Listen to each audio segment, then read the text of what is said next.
चलो।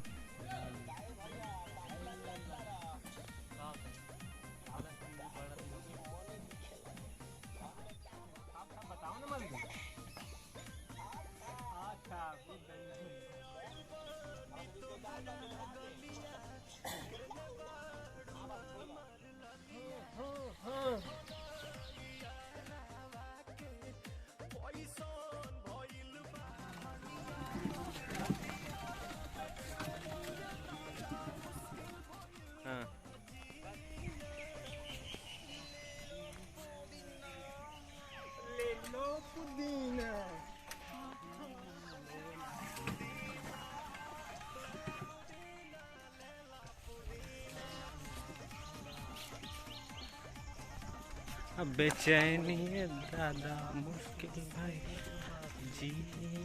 बोल पुदीना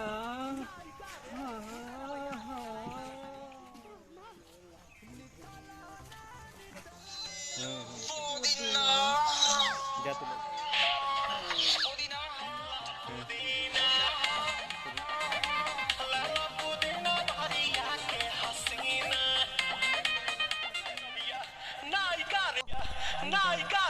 लूटा ना भैया कलाई वाला तनी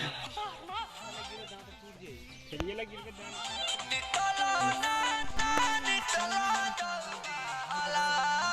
दोनों जने हैं।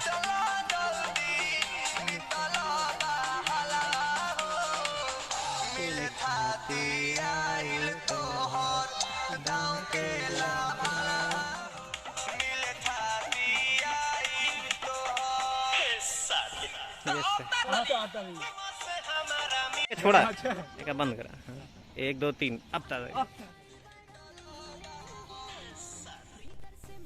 पैसा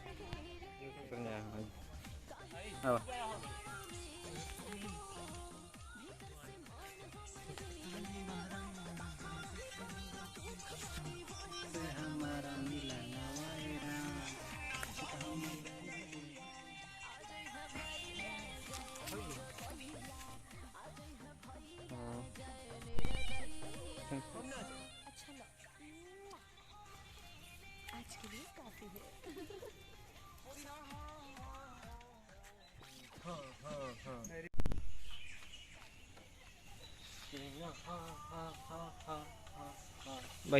लेला पुदीना लेला पुदीना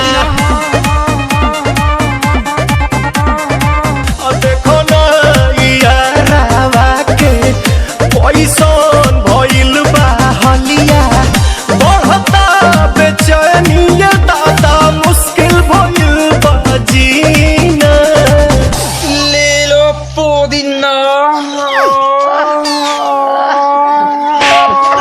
पुदीना लेला पुदीना लेला पुदीना